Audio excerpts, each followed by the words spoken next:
In Russia, they have created the first reactor for a new floating nuclear power plant, launched a unique modular helicopter with a domestic engine, and also carried out important work in outer space. And all this in just 1 week. We'll share the details, as well as an inspiring example from our fellow countrymen in today's episode, after a brief summary of positive news.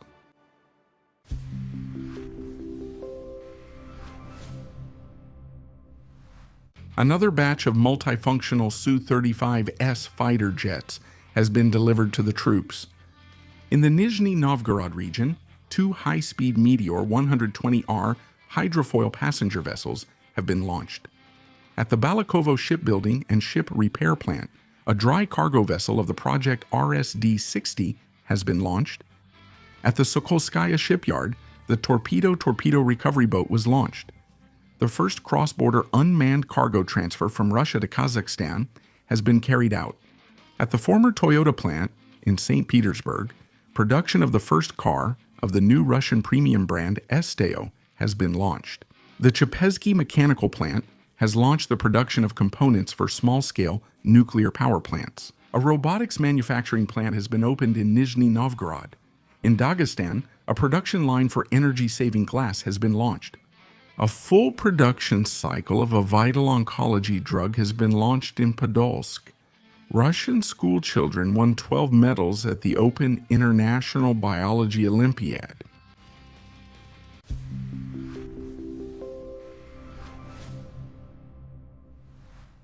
The first RITM-200S reactor unit has been manufactured at the ZO Podolsk plant.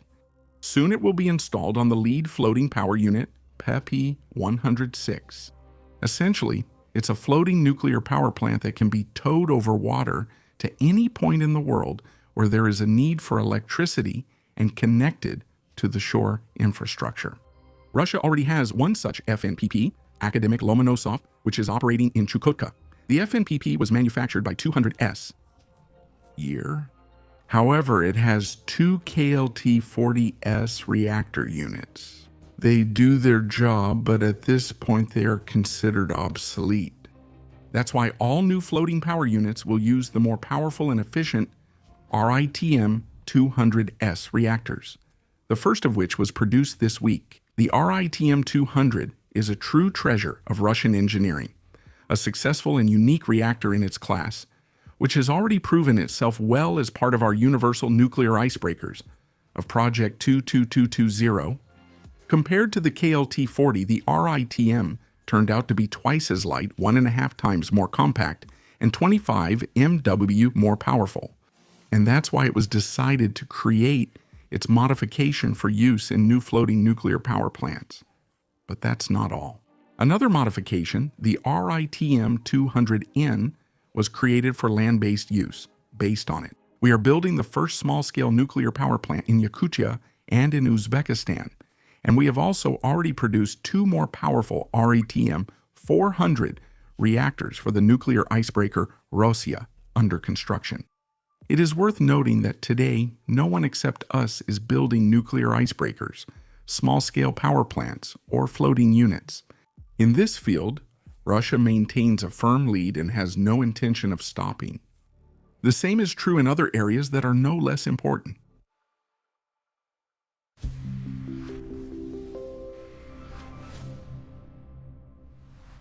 On Monday, flight tests of the upgraded K-2-26T helicopter began. Previously, it had a foreign engine and avionics, but now, for the first time, it took to the air with the newest Russian VK-650V engine. The VK-650V is the first domestic engine that serves the high-demand segment of light helicopters, with a takeoff weight of up to 4 tons. It has increased power of up to 750 horsepower in emergency mode and superior specific characteristics.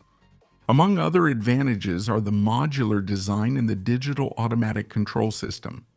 The engine is capable of operating at altitudes up to 7 kilometers in a temperature range from -55 to +60 degrees Celsius. It will be installed not only on the KA-226T, but also on the Ansat helicopters, as well as the Yak 152 training aircraft and heavy unmanned aerial vehicles. The KA-226T itself also deserves a bit more attention.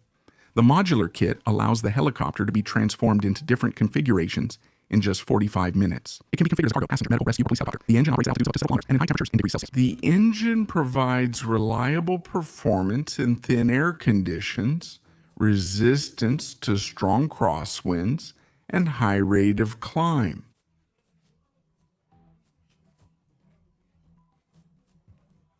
Thanks to its compact size, the helicopter can be used on small landing sites, including on low-tonnage ships. In addition to the engine, the K226T, which has begun testing, features upgraded avionics and control systems, an updated onboard wiring network, and other components of Russian manufacture. We wish the developers a successful completion of the tests and a speedy certification. In the meantime, let's turn to space, where there are also some interesting news.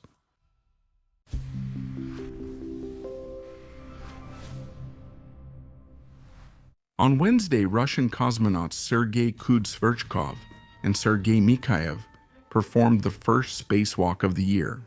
They had 3 important tasks ahead of them, which took more than 6 hours to complete. First, they installed scientific equipment for the Sun terahertz experiment on the Zvezda module. Its development took more than 10 years. The experiment itself is designed to last 2 to 3 years and is primarily aimed at testing hypotheses about solar flares in the terahertz range. The data obtained will allow for a deeper study of the processes taking place on the Sun, and in the future, they may form the basis for regular solar activity monitoring systems. Secondly, the cosmonauts removed the cassette from the Ekran-N space experiment. We dedicated an entire episode to it last year because it is truly interesting. The device was created for growing semiconductors in space based on gallium arsenide, a material needed for the production of solar panels, laser devices, and LEDs. Potentially in the future, it may be possible to place entire factories in orbit, but first, the validity of the idea itself needs to be confirmed. That's exactly what our cosmonauts are doing now. They have removed another cassette with substrates and will send them to specialists on Earth for study. Thirdly, during their work outside the ISS, a container with equipment for the bioregister experiment was removed. It contains living microorganisms that spent 4 years and 8 months in space. By studying their condition and ability to withstand harsh environmental conditions, scientists are looking for ways to protect humans during future long journeys to other planets. The experiment has been going on for 20 years, and on Wednesday, the last container with bacteria was retrieved. It should be added that any spacewalk is always a complex and difficult operation that is carefully planned and requires lengthy preparation. Our cosmonauts handled it excellently. You have to admit, that's not bad for just 1 week, and we've only talked about the most notable events. Next up is a preview and the hero story.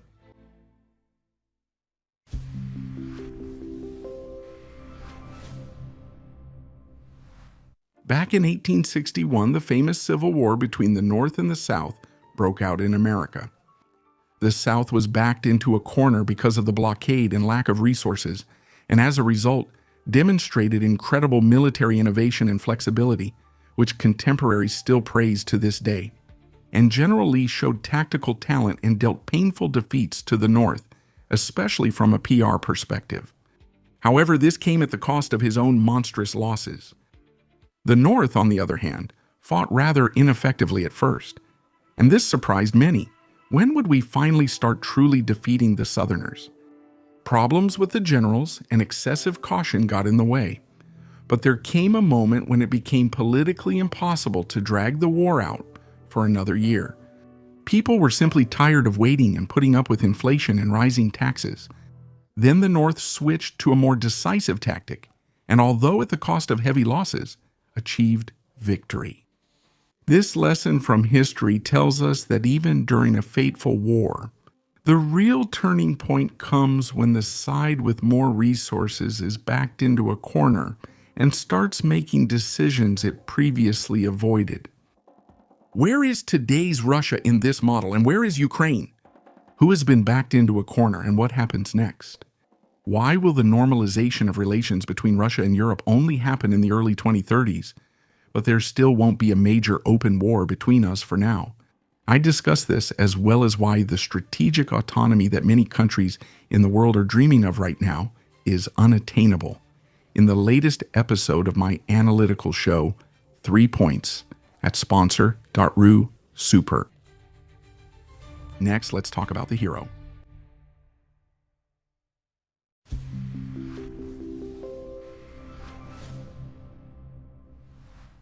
On May 20th, Rustam Nabiev of Russia became the first person in history to climb Everest without legs.